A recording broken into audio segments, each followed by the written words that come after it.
sea, caught in a landslide, no escape from reality. Coucou, bienvenue sur cette dernière vidéo de la première vague. Waouh, 9 vidéos. J'espère que tu as apprécié cette première vague, que tu as pu te voir, en apprendre plus sur toi, aussi voir d'autres. Et puis que tu es prêt à continuer à t'observer, à noter sur ton carnet de bord les prises de conscience. Comme j'ai dit, l'idée de ce voyage, c'est de voir, de se voir. Et puis par rapport à ça, j'avais eu envie de commencer cette récapitulative par un texte qui est au début du support, voilà, qui est joué à la vidéo, parce que je trouve qu'il résume bien tout ce que j'ai envie déjà de partager, puisqu'on a déjà partagé jusqu'à maintenant. Alors le texte, c'est de Neale Donald Walsch, qui a écrit Conversation avec Dieu, et ce texte est issu du deuxième Conversation avec Dieu. Ça dit ceci: ce que tu penses, c'est ce que tu obtiens. Ce dont tu as peur, c'est ce que tu attires à toi. Ce à quoi tu résistes, persiste. Ce que tu regardes disparaît et te donne une chance de recréer à partir de zéro, si tu veux, ou de le bannir à jamais de ton expérience. Ce que tu choisis, tu en fais l'expérience. Il est vraiment très complet ce texte.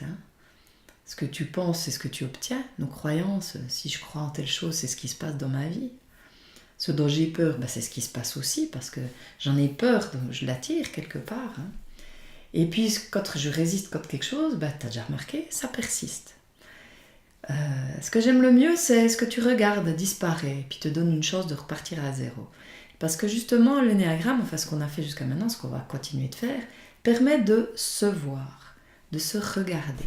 Parce que souvent, quand on est inconscient dans certains fonctionnements, on ne voit pas. Donc du coup, on ne peut pas transformer. Mais quand on voit, on peut transformer. Puis là, je ne te parle pas forcément de comprendre, juste de voir. C'est ça le plus important. C'est clair que dans ce voyage, j'ai parlé de centre, j'ai parlé de numérologie sacrée, j'ai parlé de tout ça. Alors peut-être qu'il y a des choses que tu n'as pas compris, mais c'est pas grave, ça viendra ou pas, mais on s'en fiche. L'idée aussi avec toutes ces choses-là, c'est qu'après coup, on peut voir, ah ouais, comme c'est tellement bien orchestré, il y a une certaine logique que peut-être tu perçois pas maintenant, mais que tu percevras plus tard, ou pas. Mais comme je dis, c'est pas grave. L'invitation, c'est un petit peu à changer notre mode linéaire pour réfléchir en 3D, dans plusieurs plans. Donc c'est ça. Et surtout, c'est ce truc justement de regarder, pour laisser la chance de disparaître. J'aime aussi bien la notion de choix, parce que ce que j'observe, c'est vraiment une question de choix. C'est choisir de s'engager envers soi, choisir de transformer des comportements, mais comme je disais, quand tu ne les vois pas, c'est difficile de les choisir. De choisir de transformer, puisque tu ne vois pas vraiment, ou tu tournes en rond. Mais là, voilà, on va aller toujours plus profond, au cours de la deuxième vague, pour aller dénouer et se choisir encore plus. Alors voilà. Donc je vais y aller, faire un petit tour, un petit résumé de ce qu'on a vu. Alors pas tout, mais spécialement les types, pour que ce soit tout regroupé, des fonctionnements en résumé, dans une vidéo. Alors voilà, t'es prêt? T'es prête? On y va! Alors déjà pour commencer, je te rappelle l'ingrédient principal de tout ça, c'est l'humour. Je t'ai dit on a parlé de la Trinité, il y avait une âme qui rencontrait un corps, et puis l'ego c'était le troisième élément qui maintenait le lien. L'ego c'est la personnalité. Alors on a tendance à se prendre au sérieux, on y tient mordicus. On a mis ça en place quand on était enfant, c'était une question de survie. Mais maintenant, ça nous pourrit la vie. Alors, avec l'humour, on peut désarmer. Donc justement, quand tu prends conscience de quelque chose de toi, risant, voilà, c'est ça l'invitation, en rire. Vraiment en rire, parce que c'est ça qui peut désarmer l'ego. Donc voilà. Donc vraiment de lâcher, parce que la problématique c'est qu'on croit au personnage, on y tient, c'est ce qui faisait notre personnalité, puisque ben voilà, on a dû quelque part prouver qu'on existait, prouver qu'on méritait d'être aimé, hein, en jouant ce personnage. Mais maintenant, moi, je te dis, t'as plus besoin. Tu le vois, le personnage, et t'as plus besoin de prouver quoi que ce soit, ni à toi, ni aux autres. T'as juste à être. Puis pour être, ben, c'est voir. Et puis t'as rien à faire pour être, parce que tu es. T'es déjà vivant, t'as un corps, tu es. Hein? Il y a besoin de rien de plus. T'as rien à faire. T'es là, t'as un corps, tu es. Voilà. Donc, je t'invite vraiment à mettre beaucoup d'humour dans ta vie et de légèreté et de ne pas te prendre trop au sérieux pour pouvoir justement dénouer. Hein. Donc, par rapport à ce qu'on a vu, donc la Trinité, hein, on a vu les 3 plans, on a vu la numérologie sacrée, on a vu les vérités fondatrices, les réalités humaines. Donc ça, je vais les répéter un peu quand je fais le résumé. On a vu le triangle, comment on avait perdu contact avec notre nature essentielle. Hein. Donc c'est vrai que je rappelle juste, dans le ventre de ta mère, tu faisais A, donc tu ressentais l'unité. Hein, t'étais au chaud, la lumière était constante, la température aussi, t'étais bien.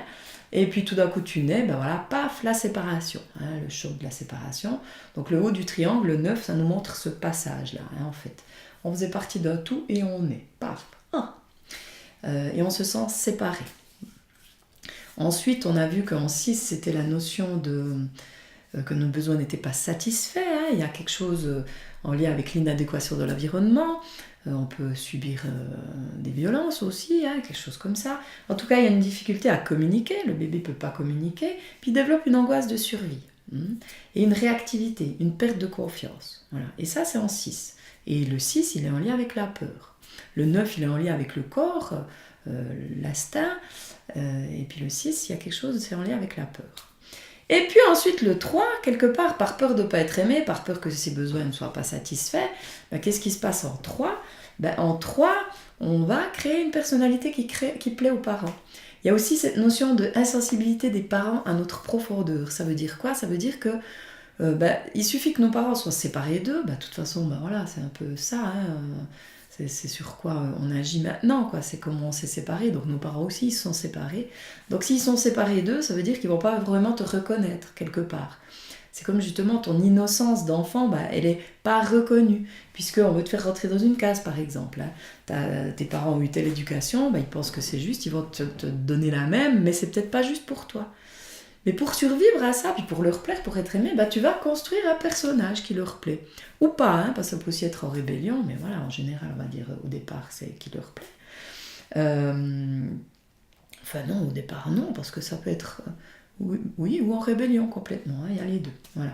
Mais en tout cas, un personnage, voilà, en lien avec ça, c'est l'identité qu'on se crée, mais c'est pas vraiment nous, voilà. C'est dans cette idée, on doit prouver quelque chose pour être aimé. Ça, c'est le principe. Ce principe du triangle, chaque fonctionnement l'a à l'intérieur de lui. Chaque fonctionnement. Donc c'est pour ça que certains fonctionnements de ces trois-là peuvent nous parler à d'autres niveaux, même si c'est pas notre fonctionnement principal. Hein, donc on les a tous. Puis de nouveau, ça c'est comme je disais, c'est pour ça qu'il faut les voir de plusieurs niveaux, ces types. Hein. C'est pas à plat, c'est pas linéaire. Hein. C'est à plein de niveaux. Donc je t'invite à déjà pas vouloir comprendre, mais être conscient que c'est pas linéaire et c'est pas habituel, cette façon de comprendre. Voilà. Donc ça, c'était pour le triangle. Hein.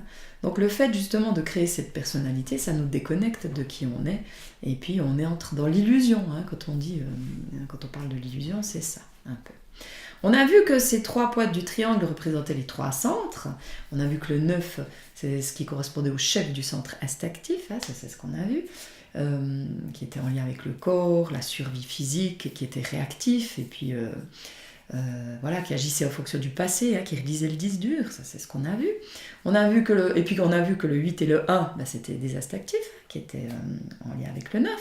On a vu que le 6, c'était le chef du centre mental, qui était beaucoup dans les pensées, l'analyse et la peur, hein, parce que le mental, c'est ce qui est associé à la peur aussi, hein, c'est dans notre mental qu'on se raconte des histoires, hein. En fonction justement du vécu, on va avoir des croyances et se raconter des histoires et avoir peur.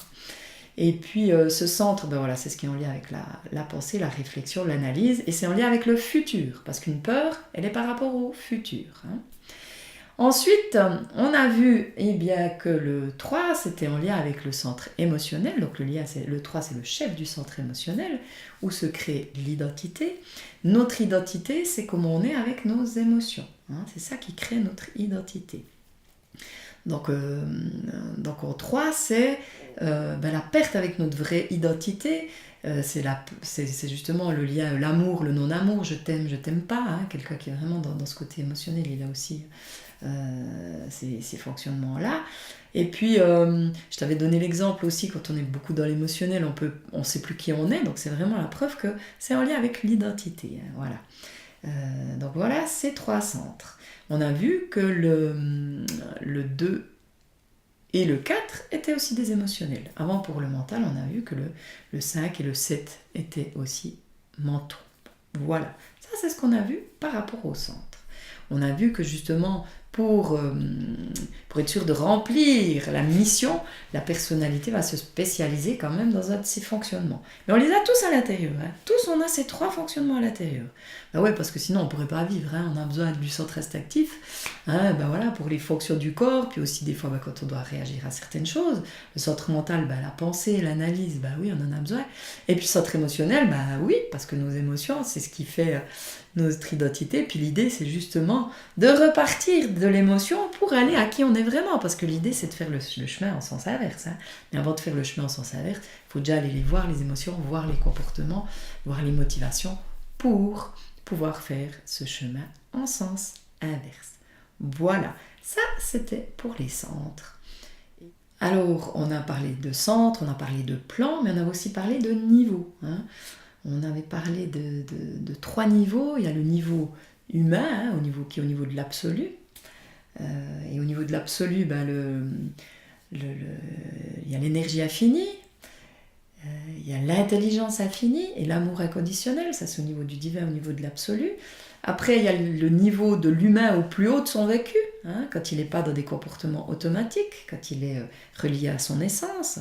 Il a l'énergie infinie, c'est quoi la puissance? Parce qu'on a tous une puissance. Hein. Quand on n'est pas dans des schémas, on prend de plus en plus conscience de notre puissance, qu'on peut transformer les choses, quoi, hein. Notre puissance créatrice. Au niveau de l'intelligence infinie, au niveau de l'humain, ça correspond à la connaissance intuitive, la confiance. Oui, quand je suis reliée à mon essence, je fais confiance en la vie, je fais confiance en mes intuitions et j'ai plus peur. Et je sais que je suis éternelle et puis voilà, j'ai plus peur. Et puis au niveau de l'amour inconditionnel, le plan humain au plus haut de son vécu, c'est l'amour. Voilà. Donc c'est l'amour. Quand je suis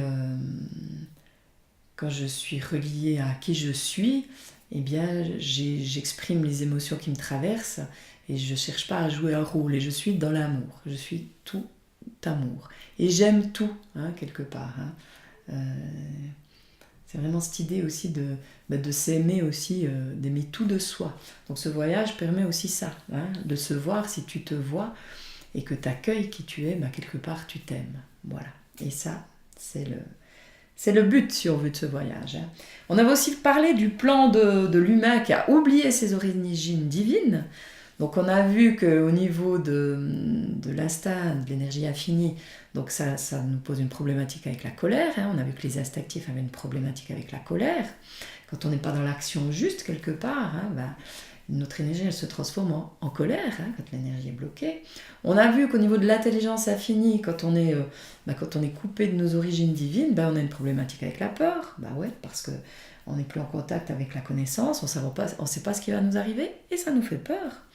Et puis on a vu que au niveau de l'amour inconditionnel, quand on est coupé du divin quelque part, quand on ressent plus son amour, on n'a pas la conscience d'exister en tant que part du divin quelque part, ou d'exister tout court, et quelque part il y a un mensonge sur notre identité. Hein. Voilà, ça c'est ce qu'on avait vu avec ces 3 niveaux. Voilà. Alors maintenant, on a aussi vu qu'il y a des centres qui fonctionnaient vers l'intérieur et l'extérieur. Donc on avait vu que le 1, il était plutôt tourné vers l'intérieur, vérité intérieure. Le 2, qu'il allait chercher à l'extérieur. le 3 dans les deux sens et que ça se répétait. Hein. Voilà, ça c'est ce qu'on a vu aussi. Donc là, je ne vais pas rentrer dans les détails, mais voilà, juste petit rappel. On a vu le carré humain, le carré divin, qui ça, plus tard, peut-être pas tout de suite, mais plus tard, tu verras que, waouh, tu peux faire plein de liens là-dedans, et je trouve que c'est génial. On a aussi vu un petit peu les flèches, hein, que quand on n'allait pas bien, on allait dans le sens de la flèche et qu'on allait prendre les mauvais côtés du type. Et que quand on va dans l'autre sens, ben, on va prendre les bons côtés plutôt. Alors comme j'ai dit, moi ce que j'observe, c'est qu'on est influencé bien sûr aussi bien sur les bons côtés que les mauvais par les deux types qui sont de chaque côté des flèches, comme on est influencé par ceux qui sont dans nos ailes, hein, voilà, ça c'est aussi important. Mais c'est vrai que cette notion-là, elle est importante aussi par rapport à certaines compréhensions de fonctionnement, de voir que quand on va pas, on va encore prendre les mauvais côtés du type qui est après la flèche. Voilà. Alors là, eh bien, je vais aller faire un petit tour, un petit récapitulatif de ces types, en commençant par le 9, comme on les a fait, comme je les ai suivis dans les vidéos. Alors, on y va. Alors, on commence par le 9, qui vient manifester « Je suis le tout et tout est un », qui rencontre la séparation. Donc on a vu que ça pouvait être un enfant qui était mis de côté, qui avait une problématique de place, qui se faisait... dense, hein, donc il pouvait prendre de la place en largeur, et puis quelque part qui est souvent tiraillé à l'intérieur, hein, parce qu'il a des fois l'impression qu'il doit faire un choix, puis lui il n'a pas envie de choisir, parce que je suis le tout et tout est un, il veut tout choisir. Alors c'est pas forcément facile pour lui. Il est beaucoup tiraillé entre l'intérieur et l'extérieur. En tout cas, il grandit avec l'idée qu'il doit s'accrocher pour pas être abandonné. Sa peur, c'est la peur de la séparation. Hein. Ça, c'est vraiment cette peur qui est tout au fond de lui. Il n'est pas forcément conscient que c'est ça, mais c'est cette peur qui est là. Hein, peur de la séparation, peur de l'abandon. Les croyances qu'il peut avoir, c'est le conflit est dangereux, hein, parce qu'il n'aime pas du tout le conflit, je ne peux pas y faire face. Forcément, il a tellement de conflits à l'intérieur qu'il ne peut pas faire face aux conflits extérieurs. Donc lui, il a vraiment à régler déjà ses conflits. Hein. Dans ses croyances, j'ai pas de place ici, j'ai rien d'intéressant à dire, ça c'est assez classique. Les autres sont plus importants que moi. Voilà, alors il y en a encore plein d'autres, mais ça, c'en est quelques-unes. Sa motivation, lui, il veut être reconnu pour son calme intérieur, pour son harmonie. Hein. Mais en fait, l'extérieur, ben voilà, c'est ce qui paraît, mais à l'intérieur, c'est pas le cas. Mais pour lui, vu de l'extérieur, c'est quelqu'un qui va toujours bien, quoi, hein, qui a l'impression d'être en paix. Hein, voilà. Mais en fait, la paix, c'est ce qu'il cherche vraiment. Voilà. L'évitement, qu'est-ce qu'il évite absolument? C'est les conflits. Parce que qui dit conflit, dit séparation. Je te rappelle, toujours en lien avec la peur. Il y a vraiment une forme de logique. Hein. Donc c'est vrai qu'il n'y a pas beaucoup de choses à retenir même. Je dis toujours, il n'y a rien à retenir. Mais si on veut retenir certaines choses, c'est déjà les vérités fondatrices et la réalité humaine. Puis après, on peut vraiment, par la logique, ça vient tout seul. Donc oui, parce qu'un conflit, ça peut créer une séparation. Donc il évite absolument le conflit, et qu'est-ce qui se passe? Ça fait que dans les comportements, il a de la difficulté à dire non. Parce que si je dis non, ça peut créer un conflit, donc une séparation. Il a de la difficulté à savoir vraiment ce qu'il veut, parce que s'engager vraiment envers soi-même, à être à l'écoute de ce qui est juste pour lui, c'est pas évident, parce que si j'écoute vraiment ce qui est juste pour moi, peut-être que je devrais dire non à l'autre, et ça peut créer un conflit. Donc voilà, je veux pas, ça me fait peur. Donc voilà, sa difficulté vraiment, c'est de s'engager, de s'aimer, de voir qui il est, et puis de vraiment faire ce chemin à la rencontre de lui, quoi. Voilà.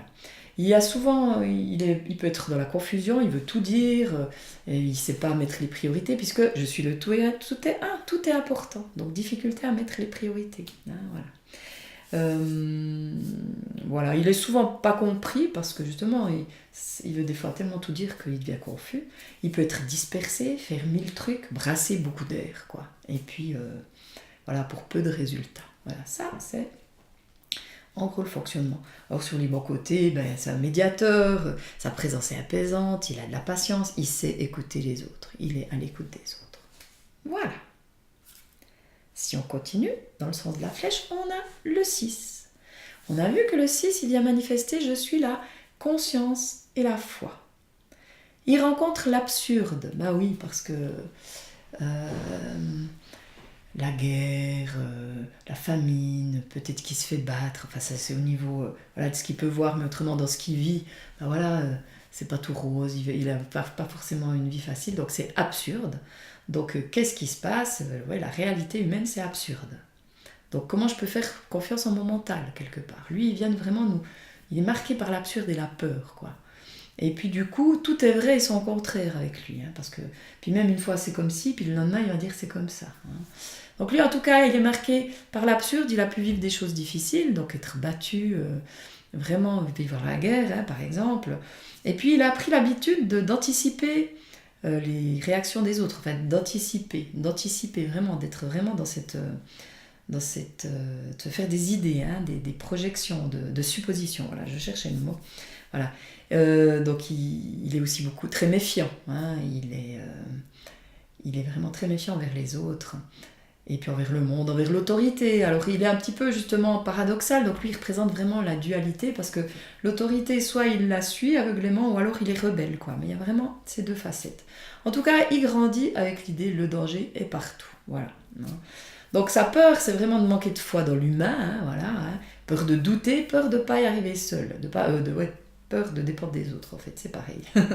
Forcément, comme il a peur de ça, c'est ce qui se passe, c'est le champion du doute, c'est le champion de la méfiance, et puis il est aussi très dépendant. Mais il veut pas, mais il est très dépendant, il s'en rend pas toujours compte.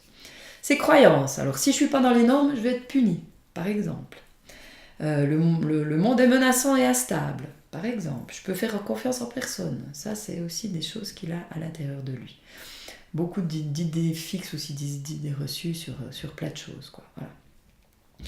Voilà. Sa motivation, lui, va être reconnue pour sa loyauté, sa droiture, son sens des responsabilités. Hein. Mais c'est ce qui fait qu'il va souvent donner la priorité à la vision des autres, parce qu'il vient manifester la conscience et la foi dans un monde absurde, donc il ne peut pas se faire confiance. Donc comme il ne peut pas faire confiance à ce qu'il pense vraiment, il va préférer faire confiance à quelqu'un d'autre, à une autorité qui est reconnue quelque part.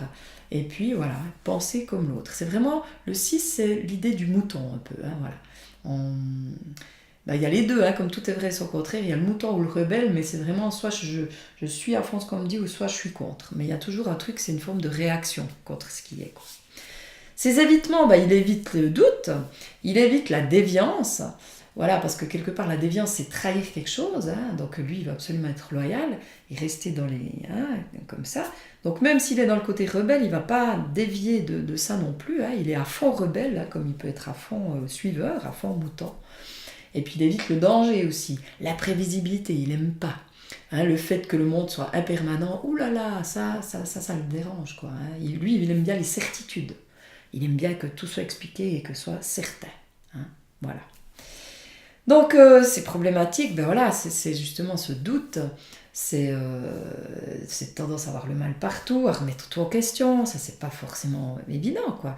Il arrive aussi qu'il peut affirmer des choses vraiment avec force, parce qu'il a tellement besoin de se rassurer qu'il va les affirmer, puis même des fois, c'est pas forcément juste, mais lui il est persuadé de ça, puis il est tellement convaincant qu'on va le suivre, quoi. Ou il arrive à nous mettre en doute, hein, voilà. Donc ça c'est vraiment un fonctionnement très fort chez lui. Il peut aussi avoir beaucoup de difficultés à faire des choix, parce qu'il a toujours peur de faire le mauvais choix, hein. Donc ça c'est aussi quelque chose d'important. Il y a beaucoup de peur, mais justement, comme tout est vrai et son contraire, il peut lui arriver de faire des trucs dangereux. Voilà, ça peut être un casse-cou. À l'extrême, ça peut être un kamikaze. On en revient de nouveau dans cette histoire de mouton. On lui dit, va te faire zigouiller pour la bonne cause, il y va. Voilà, donc ça, à l'extrême, ça peut être ça. Il a aussi un grand côté victime, il prend vraiment les choses aussi très à cœur. Il peut être vraiment victime et tourner en rond dans ce rôle de victime. Voilà. Mais quand il reprend les rênes de sa vie, ça peut être quelqu'un, c'est déjà quelqu'un de très courageux, de loyal, mais pas dans le sens trop carré non plus, hein, voilà, mais tu peux lui faire confiance, il est fiable, il prend ses responsabilités. Hein, et puis voilà, donc il peut être très... Puis c'est vrai que ce fonctionnement-là, la remise en question, il peut vraiment finir très spirituel, quoi, hein, vraiment... c'est le champion aussi de la résilience, hein, ce fonctionnement-là.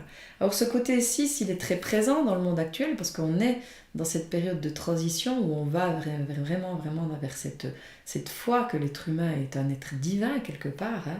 Mais là, il est encore un peu dans cette notion de doute. Est-ce que je choisis l'homme, est-ce que je choisis Dieu alors qu'il n'y a aucun choix à faire? C'est se choisir. Et puis quand je me choisis, j'ai confiance en moi et je sais que je suis un être divin. Voilà. Et puis le 3, pour finir le triangle, donc le 3, sa vérité fondatrice, c'est je suis manifestée et reconnue. Ça veut dire j'existe indépendamment de ce que je fais. Mais le monde dans lequel on vit, la reconnaissance est conditionnelle. Donc, qu'est-ce qui va se passer il va toujours, justement, c'est en 3 qu'on se fabrique l'identité. Donc, je dois prouver que j'existe. Alors lui, dans l'enfance, ça peut être un enfant qui déjà, depuis tout petit, veut être le meilleur, le premier. Il a peut-être eu des parents qui étaient en échec, puis c'est peut-être lui qui doit le venger. Donc, c'est des parents qui vont le pousser à faire ci, à faire ça. La compétition, ça, c'est très fort déjà depuis tout petit. Il va être très tôt à l'écoute de ses forces pour réussir, justement. Voilà, l'école, ça favorise quand même pas mal aussi ça, cette compétition. Voilà. Donc, pour être dans la compétition, puis arriver à réussir, il va forcément se couper des émotions. Parce que des fois, il va faire des choses, puis c'est pas forcément ce qu'il aurait envie, mais comme ce qu'il veut par-dessus tout, c'est réussir, il n'est pas à l'écoute de ses vraies émotions. Donc ça, c'est un petit peu sa problématique. Lui, il grandit avec l'idée être aimé égale être admiré. Je peux être aimé que si je réussis. Voilà. Donc ça, c'est vraiment lui. Et ça fait partie de ses croyances aussi. Sa peur, c'est la peur de l'échec. Donc il évite à tout prix l'échec. Ça, c'est son évitement. À tout prix, j'évite l'échec. Il a peur d'être raté, peur d'être rejeté. Donc il croit que l'échec est dangereux. Pourquoi ? Parce qu'il associe le fait j'échoue, je suis un raté. Alors que non, Idriss Aberkan dit que l'échec c'est un diplôme. L'échec c'est ce qui nous fait grandir. Mais pour lui c'est vraiment la fin du monde. Il ne peut pas imaginer de rater. C'est pour ça que il va aussi faire des fois, il a raté quelque chose, mais il va faire comme s'il avait réussi. Ça c'est ce qu'on verra aussi dans la prochaine vague, mais voilà. Donc, il croit aussi qu'on l'aime pour ce qu'il fait, pas pour ce qu'il est. Voilà. Puis c'est quand il gagne les objectifs qu'il existe, ça c'est toutes des croyances qui le traversent. Donc il veut vraiment être reconnu pour ce qu'il fait, donc ça c'est ce qui le motive, parce que pour lui, réussir c'est exister. Voilà. Donc c'est vraiment cette envie de réussir, il fait un peu tout pour y arriver, quitte à utiliser les autres. Donc lui, ça peut être le spécialiste de... j'ai quelqu'un qui fait le travail pour moi, mais c'est moi qui en retire les lauriers, je dis que c'est moi qui l'ai fait, par exemple, ça pourrait. Ça, c'est un truc qui peut être assez courant. En tout cas, moi, je l'ai vécu. Il travaille dur, il veut tellement réussir. Donc, ça peut être un candidat au burn-out, parce qu'il n'écoute pas le corps. Les émotions, il veut tellement réussir, donc il joue un rôle, et puis du coup, il n'écoute pas, il n'entend pas quand son corps, on peut plus, puis ça va jusqu'au bout, en général. Donc voilà, donc il est très exigeant envers lui, envers les autres. Voilà. Puis des fois, il joue tellement de rôles qu'il ne sait pas qui il est. Voilà. Il y a quelque chose, vraiment une notion, l'identité, c'est vraiment une problématique des fois pour lui. C'est un peu un caméléon aussi qui s'adapte à toutes les situations. Ça peut être un très bon comédien. Alors sur les bons côtés, et puis mieux il va, déjà il est quand même très efficace, ça c'est, oui, parce que justement, il connaît ses capacités, il peut fixer des objectifs, il peut aussi aider les autres à fixer des objectifs, il peut les coacher, ça peut être un très bon coach. Donc voilà, il sait comment réussir, quelque part. Et puis, il peut avoir justement sur les bons côtés cet esprit de cohésion, de collaboration. Ça c'est Noah qui a coaché l'équipe de France. Au départ lui c'était pour lui tout seul, je veux gagner, je veux être le meilleur. Puis là après avec l'évolution il a coaché une équipe et il les a amenés à la victoire. Donc c'est vraiment cet esprit de cohésion. Donc le 3 il vient nous parler de ça aussi sur les bons côtés. Voilà pour le triangle. Maintenant on va continuer. On continue avec le type 1. On sort du triangle. Donc le 1 qui est venu manifester, je suis l'absolue perfection créatrice, la perfection qui rencontre l'imperfection du monde. Waouh, catastrophe. Donc déjà dans l'enfance, c'est un enfant pour qui il y avait beaucoup de règles, des parents assez stricts, le bien, le mal, le juste, le faux, beaucoup de jugements, beaucoup de il faut, tu dois. Donc ça veut dire qu'il a très vite appris les règles de la perfection pour être aimé. Donc il doit être parfait quelque part. Il peut y avoir des parents qui ne le complimentaient pas quand c'était bien, qui disaient juste quand c'était... quand il pouvait s'améliorer, Donc il vient avec un 5, puis on lui dit si tu avais travaillé, tu aurais pu faire 6 par exemple, un truc comme ça. Donc il y a vraiment beaucoup de jugements en tout cas sur le bien et le mal. Lui il grandit avec l'idée être parfait c'est naturel, c'est même obligatoire, Alors t'imagines la pression, voilà. Donc on a tous une part comme ça plus ou moins grande, parce que ce 1 c'est aussi quelque part un peu le poids de la religion, hein, parce que le 1 c'est l'idéal, c'est le divin, donc la religion, la culpabilité, tout ça. Donc c'est quelque chose qu'on porte quand même assez en nous, c'est assez bien ancré. Sa peur, c'est la peur de faire des erreurs, d'être pris en faute, d'être jugé. Ça, c'est quelque chose qui lui fait vraiment peur. Donc justement, dans ses croyances, je dois être parfait, hein, exempt de toute critique. Voilà, comme ça je ne suis pas jugé, comme ça je ne suis pas pris en faute. Il peut avoir aussi, je serai jamais assez bon, parce que pour lui, justement, il a ce fonctionnement flèche intérieure. Hein, tu te souviens, dans les fonctionnements, il y a un côté, je ne suis pas parfait, je ne serai jamais assez parfait. Donc ça, c'est des croyances qu'il peut avoir. Il a aussi la croyance, je sais ce qui est juste et bien, je sais comment les choses doivent être faites. Hein, parce qu'il peut être assez... même orgueilleux par rapport à ça. Hein. On peut le voir comme agressif depuis l'extérieur. Hein. Et aussi, il n'est pas tolérable de faire des erreurs. Ça fait aussi partie de ses croyances. Lui, il veut être reconnu. Ce qui le motive, c'est d'être reconnu pour la qualité de ce qu'il fait. Hein. Donc, il va aussi passer du temps sur des choses. Hein. Si on ne lui donne pas un délai, des fois, il va passer du temps parce que tout est perfectible. Hein. Donc, voilà. Hein. Mais voilà. Ce qui est fait mérite d'être bien fait. Voilà. Donc ce qu'il évite, c'est de faire des erreurs, voilà, ça c'est logique, hein, il évite d'être jugé. Donc lui, ce qu'il veut justement, c'est avoir raison quand même, hein, quoi. Hein. Il est assez rigide, intolérant, et puis il y a vraiment de la difficulté à être spontané. Oui, parce que il est tellement dans le bien et le mal, il est tout le temps dans le contrôle de lui, quoi. Hein, voilà. Et puis il y a un juge, il juge beaucoup, il y a un juge intérieur à l'intérieur de sa tête, tout le temps, quoi. Hein, une petite voix, puis c'est jamais assez bien. Puis après il va ruminer, il se ramène, il se reproche des trucs et il rajoute toujours une couche, quoi. Hein. Il a vraiment beaucoup d'idées sur comment les choses doivent être, vraiment, vraiment.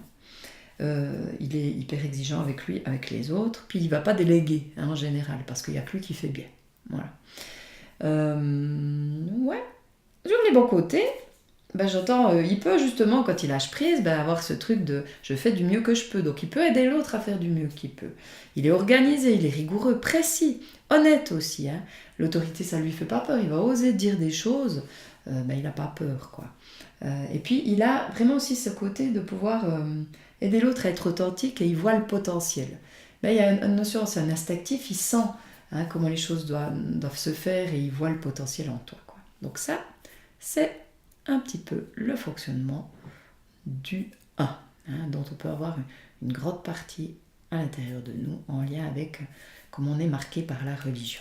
Voilà. Ensuite, si on continue dans le sens de la flèche, on va vers le 4. Alors le 4, la vérité fondatrice, je suis le mystère de la matière. Ça veut dire quoi ? Je suis Dieu dans la matière. Mais bon, je ne vois pas forcément le divin en moi. Voilà, dans la table, je ne vois pas le divin. Dans la chaise, je ne vois pas le divin. C'est pas forcément si évident que ça.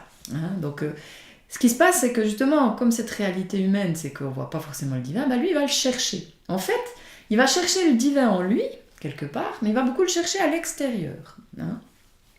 Donc, petit, déjà, il a une problématique de place. Il ne se sent pas aimé. Puis, au niveau de la place, c'est vraiment, il n'a pas de place, quoi. Hein. Le 9 a une problématique de place, mais il est quand même là. Et le 9, il va prendre la place en largeur. Le 4, des fois, on ne le voit même pas. Il est plutôt éthéré. Hein. Il y a vraiment un truc éthéré. Il a pu vivre, enfant, il peut vivre un abandon effectif, vraiment, des parents qui meurent, ou alors il est placé en internat. Mais aussi un abandon, par exemple, l'arrivée d'un frère ou une sœur, il peut le ressentir comme un abandon. Hein, voilà. Il peut vraiment se sentir abandonné. Et puis des fois avoir des épisodes de régression, ça arrive. Hein, un enfant qui faisait plus pipi au lit, puis tout d'un coup il y a un frère ou une sœur qui vient, puis hop, ça recommence. Donc ça peut être ce sentiment-là. Déjà, c'est un enfant mystérieux qui se réfugie dans le rêve, et puis qui rêve un petit peu une vie différente. Il rêve d'avoir des parents parfaits, des parents idéaux. Il se dit, voilà, mes parents, c'est pas mes vrais parents. Il se fait beaucoup de cinéma quand même dans la tête. Alors lui, il grandit avec l'idée, je n'existe pas, je ne suis pas à la hauteur, je suis coupable. Il porte encore plus la culpabilité que le 1 quelque part, et ça va plus profondément. Hein. Sa peur, c'est d'être inadéquat, de ne pas exister. Justement, lui, il a beaucoup de choses dans ses croyances. Je ne suis pas assez intéressant pour qu'on s'intéresse à moi, je ne mérite pas d'être aimé, j'existe pour personne n'a jamais rien fait pour moi, on ne me comprend pas. Il y a vraiment tout ça. Donc du coup, pour exister, en fait, ce qu'il veut absolument, ce qui le motive, c'est d'être reconnu pour sa différence, son originalité. Parce que oui, quelque part, si je suis différent, si je ne suis pas comme les autres, j'existe. Donc c'est quelque part comme ça qu'il montre le divin en lui, en étant différent, original. Il peut aussi le montrer dans l'art, c'est souvent des personnes très créatives, qui montrent à l'extérieur ce divin. Hein. Voilà. En tout cas aussi ce qu'il y a à retenir, c'est que la flèche elle est tournée vers l'intérieur, donc ça veut dire qu'on n'a qu'à le trouver en nous, mais on va souvent le chercher à l'extérieur. Le 4 c'est typique d'aller chercher la reconnaissance, l'amour à l'extérieur alors qu'il a à le trouver à l'intérieur. Hein. Voilà. Parce que justement, c'est un émotionnel, problématique avec l'identité, il a envie de se comprendre, de se connaître, de se voir, mais en allant chercher à l'extérieur, il ne se trouve pas, quoi. Donc c'est pour ça aussi que c'est, je disais, le fonds de commerce des psys, ce fonctionnement-là, ça va beaucoup consulter, mais sans en tire aucun bénéfice, aussi parce qu'il y a une part de lui qui ne veut pas que ça aille bien, parce que je préfère ne pas être comme tout le monde, puis rester dans ce fonctionnement-là. Alors que ça, c'est un petit peu... il se trompe parce qu'il n'y a rien à faire pour être différent des autres, puisqu'on est tous différents des autres, hein, entre parenthèses. Hein, donc voilà. Mais dans ce fonctionnement, il croit que c'est ce qui fait qu'il existe en étant différent, mais comme il n'y a rien à faire, voilà. Mais ça, il n'en est pas forcément conscient. Voilà, alors il est beaucoup en train de se comparer aux autres, c'est un peu un Calimero aussi, hein, tout tourne autour de lui, très égocentrique, hein, c'est le plus égocentrique. Voilà. Il a beaucoup d'émotions, voilà, parce que les émotions, c'est comme ça qu'il a l'impression d'exister, quoi. Donc en se créant beaucoup d'émotions, il a le sentiment d'exister. Donc les histoires d'amour, par exemple, avec lui aussi, c'est pas de tourpeau, quoi. C'est tout en haut, tout en bas, c'est waouh, très intense. Hein, voilà. C'est aussi le spécialiste des drames et tout ça, quoi. Il est vraiment... Voilà, très théâtral hein, à l'extrême. Hein. Aussi très mélancolique. Il a beaucoup honte aussi. Hein. Il y a la culpabilité, mais il y a la honte aussi qui est marquée, qui le marque. Alors sur les bons côtés, quand justement il trouve un peu ce divin, un peu plus ce divin en lui, de plus en plus, il a vraiment le sens du beau, le sens du symbole. Il peut être très compatissant. Hein. Ça peut être des très bons thérapeutes, très bons accompagnants, parce que quelque part, il est allé tellement loin dans la souffrance que il peut comprendre les autres, ce qu'ils vivent. Donc il va pouvoir bien les accompagner. Voilà. Et très créatif, ça c'est aussi... voilà, c'est beaucoup d'artistes. Hein. Alors c'est aussi... dans la souffrance, quelque part, c'est des artistes torturés, on peut dire. Puis après, plus ils sont du côté de la lumière, voilà, ils sont vraiment dans la créativité et de qui ils sont, quoi. Hein. Dans la souffrance, je cherche, et puis mon art reflète cette recherche aussi. Mais plus je suis connectée, plus c'est vraiment dans l'expression de qui je suis, quoi. Et c'est juste magnifique. Voilà.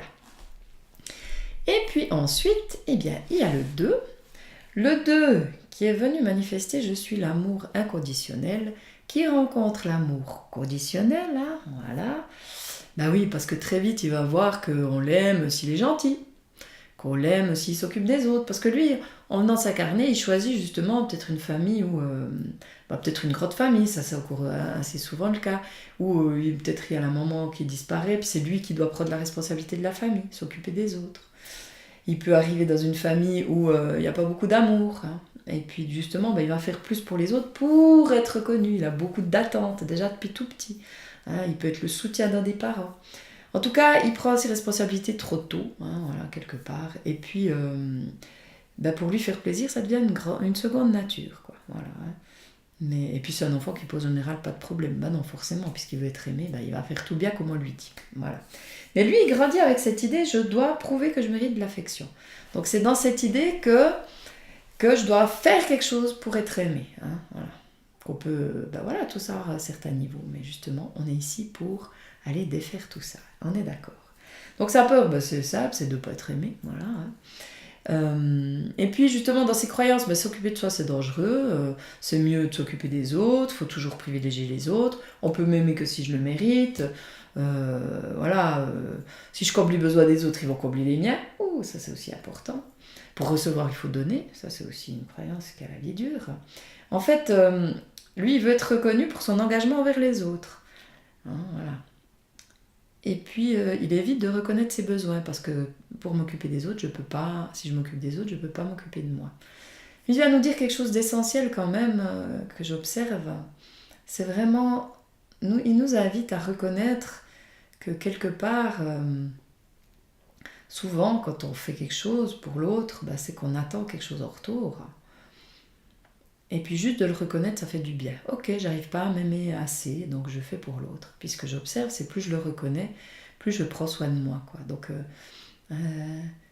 c'est quand on lutte là contre que ça s'accentue. Parce que j'ai beaucoup de personnes que je rencontre en consultation ou comme ça, qui me disent « Ah non, mais c'est naturel pour moi de faire pour l'autre. » Oui, mais alors pourquoi tu t'oublies là? C'est pas juste.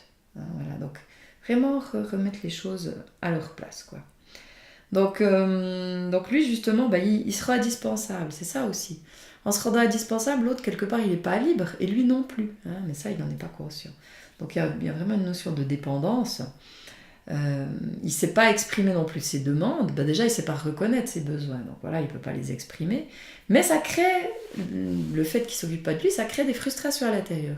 C'est pas vraiment visible, mais ces frustrations, ça peut créer des choses à terme, des maladies profondes, par exemple.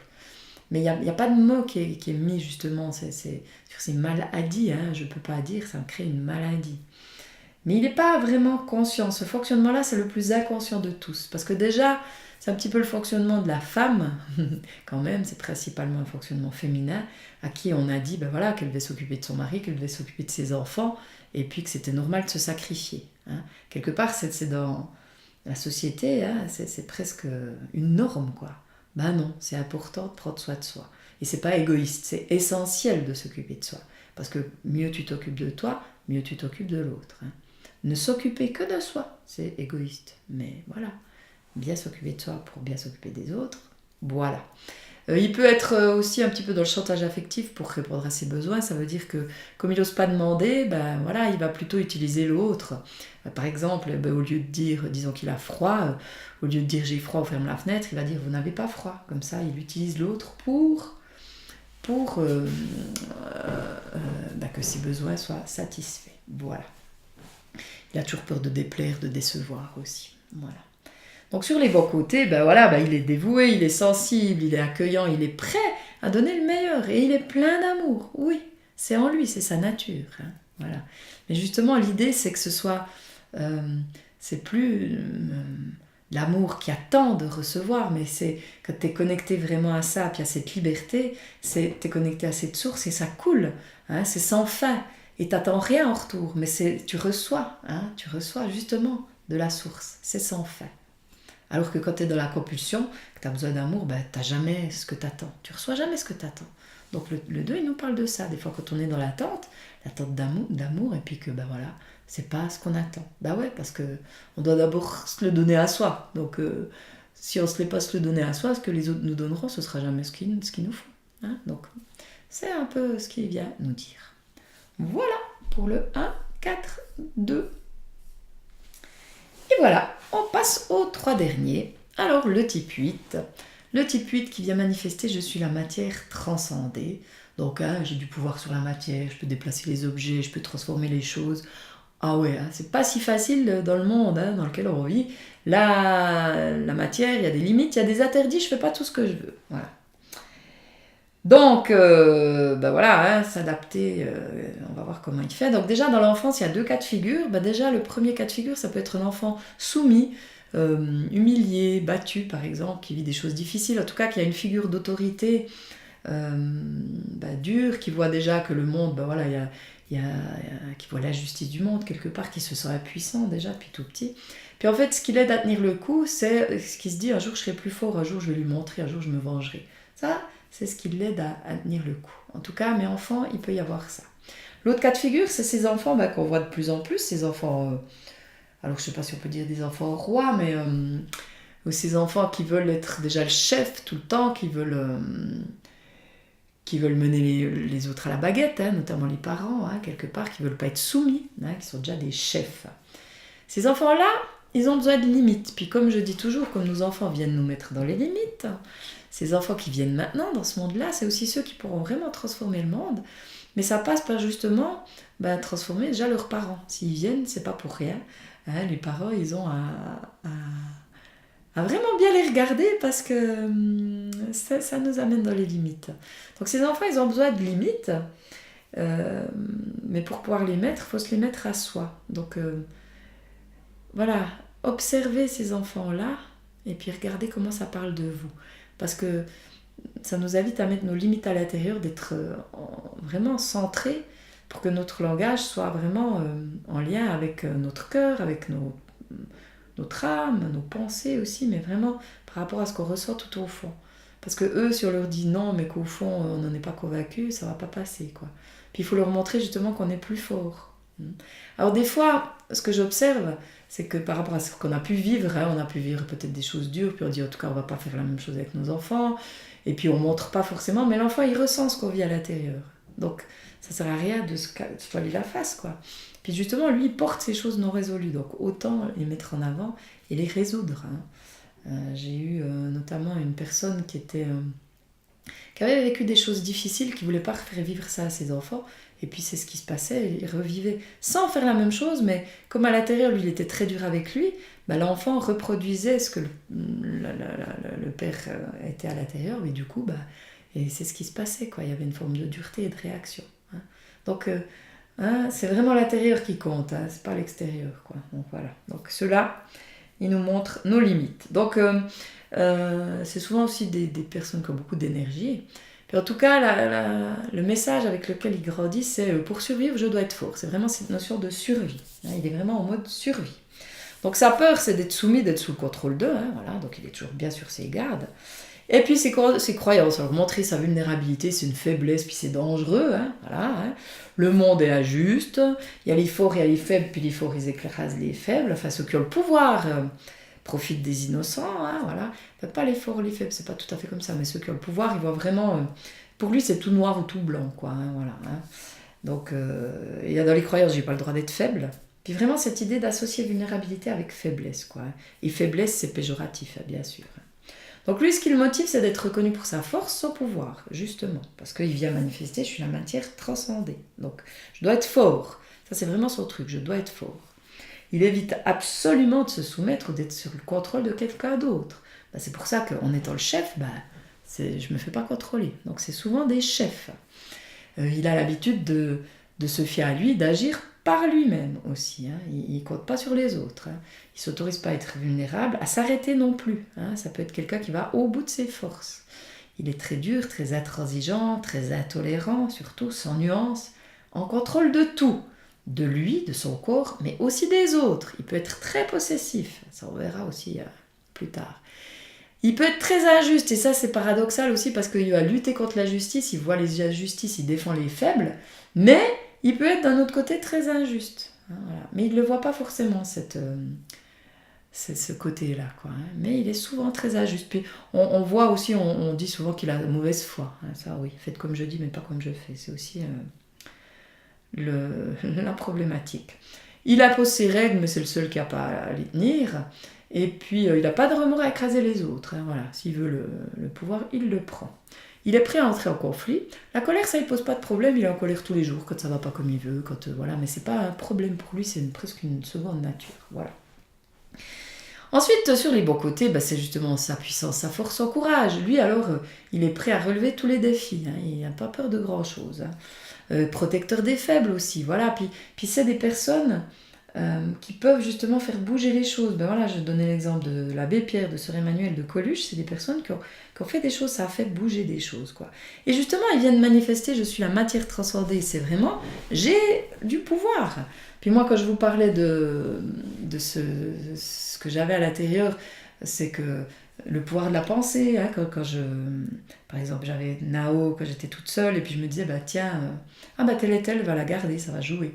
Je créais ça dans ma tête, ça se passait. Ça, c'est lui qui nous montre notre puissance, quoi. On est créateur. Donc, voilà, et le texte que j'ai lu tout au début, ça nous parle de ça aussi, quoi. La puissance de la pensée. Voilà, c'est vraiment ça. Voilà. On continue avec le type 5 qui est venu manifester « Je suis la connaissance ». Je suis la connaissance, et qu'est-ce que je rencontre en arrivant au monde ? L'ignorance, le petit bébé, il sait rien. Voilà. Donc, qu'est-ce qui se passe dans l'enfance pour le 5 ? Il y a 2 cas de figure. Le premier cas de figure, ça peut être un vide affectif. C'est un enfant qui est livré à lui-même, qui ne reçoit pas d'amour, et qui va compenser le manque d'amour par la connaissance. Il va se dire par le mental qu'il n'a pas besoin d'amour, et puis justement, il va se réfugier dans les livres ou dans l'apprentissage de quelque chose. Enfin, tout apprendre, ces enfants qui vont lire le dictionnaire, par exemple. Tout ça, c'est un petit peu ce fonctionnement-là. Voilà, ça c'est le premier cas de figure. Le deuxième cas de figure, c'est trop d'amour. Trop d'amour. Alors par exemple, une maman 2, style 2, envahissante, qui l'abreuve d'émotions, qui veut savoir ce qu'il ressent, qui est toujours à le solliciter comme ça, qui l'agrippe quoi quelque part. Il se sent vraiment envahi.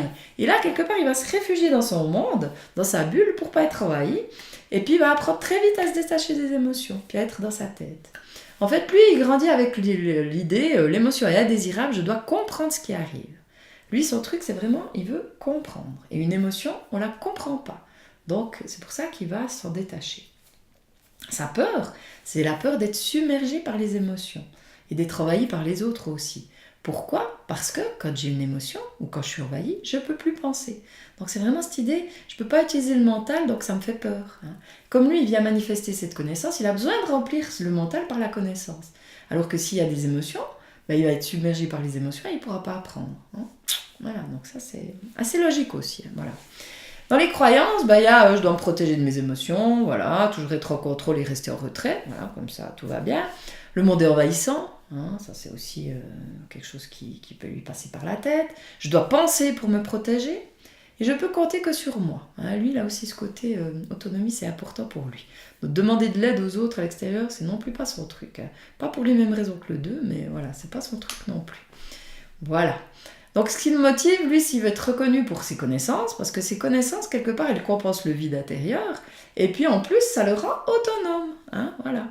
Donc du coup, il ne doit pas demander à personne. S'il sait tout, il n'a pas à demander à personne. Voilà. Puis du coup, il n'est pas envahi, il n'y a personne qui vient le voir, donc du coup, pas de problème, pas d'émotion, je peux continuer à apprendre. Voilà. Parce que lui, il évite absolument d'être submergé par les émotions. Il évite d'être envahi par les autres. Lui, il a envie de comprendre le monde, mais il le comprend, il a envie de le comprendre quelque part intellectuellement, parce que la problématique, c'est que comme il apprend beaucoup dans les livres, il ne participe pas au monde, puis c'est vraiment en expérimentant qu'on apprend le monde, quoi. Mais donc lui, voilà, c'est un apprentissage plutôt livresque, on va dire. Il a souvent tendance à s'isoler, il manque de confiance dans les autres aussi.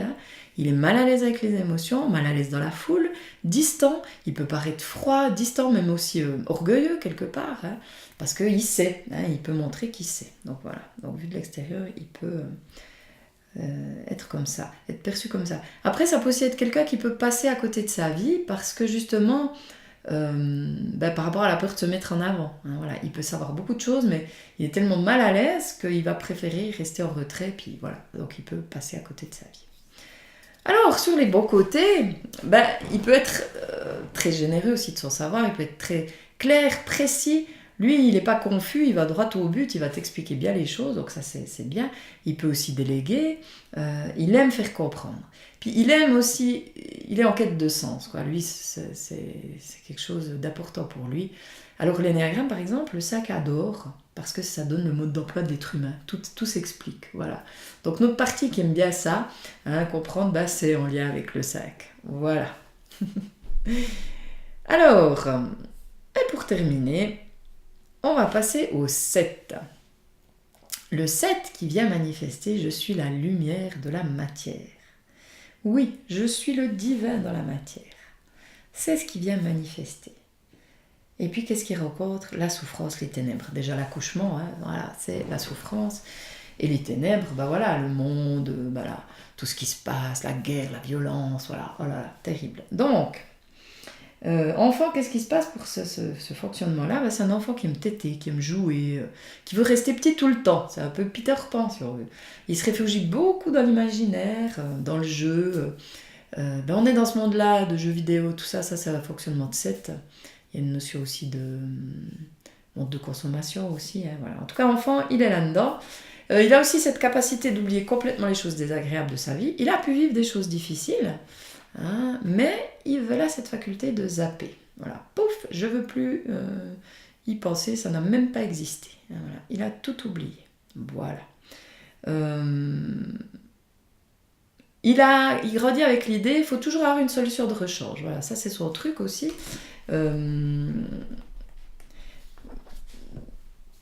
il est beaucoup, donc justement, il va absolument s'amuser, donc il imagine plusieurs plans. On ne change pas seulement un, hein, parce que rester sans rien faire, c'est pas forcément son truc. Hein. Il peut être... il faut toujours qu'il soit occupé. Ça peut être aussi des enfants hyperactifs, hein, aussi, ça c'est un petit peu aussi ce qu'on vit maintenant. Sa peur, c'est peur de souffrir, de manquer. Voilà, donc il veut absolument tout faire pour pas souffrir, pas manquer. Parce qu'il croit qu'il peut pas faire face à la souffrance, voilà. Il souffre des limites du monde, contraignant, hein, voilà, il y a des contraintes et tout. Il y a aussi des croyances, si je m'arrête, je m'écroule, hein, voilà, parce qu'il est tellement à fond aussi qu'il ne peut pas s'arrêter. Il croit aussi que le monde nous limite, nous frustre et nous fait souffrir. Voilà, bah oui. Ça peut être comme ça dans sa tête. Sa motivation, c'est être reconnu pour sa joie de vivre, pour son optimisme. Oui, ah oui, parce qu'il est très joyeux et très optimiste. Sauf que sa problématique, c'est qu'il met un petit peu la tête dans le sable, hein, parce qu'il voit que ce qui va bien quelque part. Hein. Alors ça peut être un bon côté, mais j'entends nier la réalité, c'est pas forcément juste, quoi. Hein. Essayer de l'améliorer, de la transformer, ok, mais vraiment de nier ce qui est, c'est pas forcément le monde des bisounours jusqu'à un certain niveau, quoi. Voilà, parce que lui, à l'extrême, c'est un peu ça quand même. Donc dans la problématique, lui, il veut absolument être satisfait, heureux, donc il fuit dans les plaisirs, ou se fabrique des histoires dans sa tête. Oui, ça c'est aussi un truc, c'est que lui, il n'a pas forcément besoin de concrétiser. Il se raconte des histoires et dans sa tête, quelque part, ça lui suffit de vivre ce qu'il vit dans sa tête. Hein. Parce que pour lui, l'imaginaire est réel, quelque part. Voilà, donc voilà. Il a de la difficulté à aller au fond des choses, à s'investir vraiment. Il a tendance à s'ennuyer, la discipline il n'aime pas, il est un peu charlatan, hein, voilà, un peu charlatan. Manque d'empathie, lui il est très aussi déconnecté des émotions, hein, parce que les émotions, non, ça fait souffrir, hein, moi je veux pas ressentir, hein, donc voilà, donc ça fait qu'il peut être des fois aussi très dur avec les autres et faire des remarques, avoir un humour un peu pinçant comme ça qui fait mal, quoi, voilà.